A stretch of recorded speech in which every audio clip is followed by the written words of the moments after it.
정부가 비수도권의 식당과 카페 등의 영업 제한 시간을 밤 10시까지 1시간 완화했습니다. 수도권은 코로나19 확산 위험이 높아 현재 9시 제한을 풀지 않기로 했습니다. 5인 이상 모임 금지 등 거리 두기 방역 수칙은 설 연휴까지 계속 유지됩니다.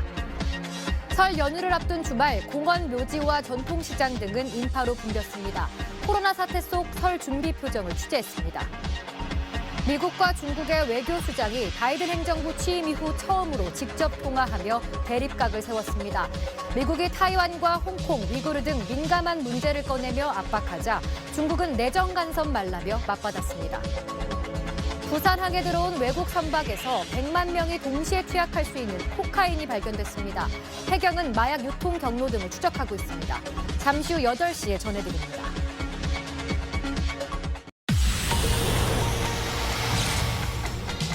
정부가 비수도권 식당과 카페 등의 영업 제한 시간을 밤 10시까지 1시간 완화했습니다.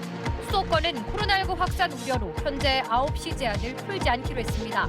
현행 거리 두기 단계와 5인 이상 모임 금지 조치는 설 연휴 동안 계속 유지됩니다. 설 연휴를 앞둔 주말 공원, 묘지와 전통시장 등은 인파로 붐볐습니다. 코로나 사태 속 설 준비 표정을 취재했습니다. 미국과 중국의 외교수장이 바이든 행정부 취임 이후 처음 통화하며 대립각을 세웠습니다.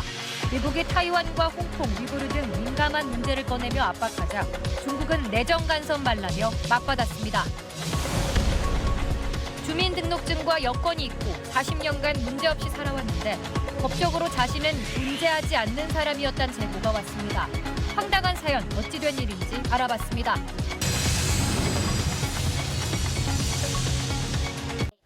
다음 소식입니다. 올해 상반기까지 국내에 가장 많은 양이 들어오는 아스트라제네카 백신의 효과를 놓고 논란이 이어지고 있죠. 고령층 접종이 가능한지가 쟁점인데 영국의 독립규제기관이 아스트라제네카 백신이 65세 이상에서도 안전하고 또 효과가 있다고 재차 밝혔습니다. 김용철 기자입니다.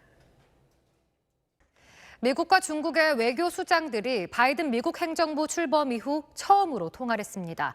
첫 통화부터 민감한 문제들로 날을 세웠는데 미군은 중국이 영유권을 주장하고 있는 남중국해에서 무력 시위도 병행했습니다.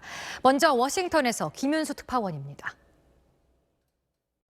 이렇게 미국이 중국과 관련된 민감한 문제를 모두 거론하자 중국은 내정 간섭이라며 강하게 반발했습니다.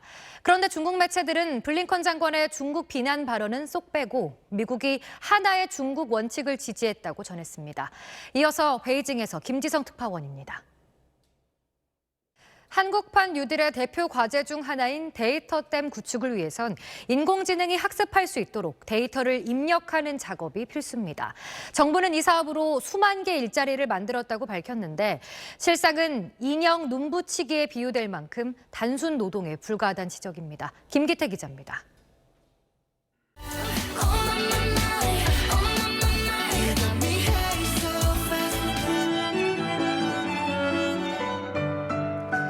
네. 기존에 있던 곡에 자신의 매력을 더해 새롭게 연주하거나 노래할 때 커버라는 표현을 쓰죠. 방탄소년단의 인기가 워낙 높다 보니 방탄소년단 곡을 커버하는 경우도 많은데 이번엔 클래식 음악가들이 그 대열에 합류했습니다. 김수연 기자가 전해드립니다. 토요일 8시 뉴스 마칩니다. 시청해주신 여러분 고맙습니다.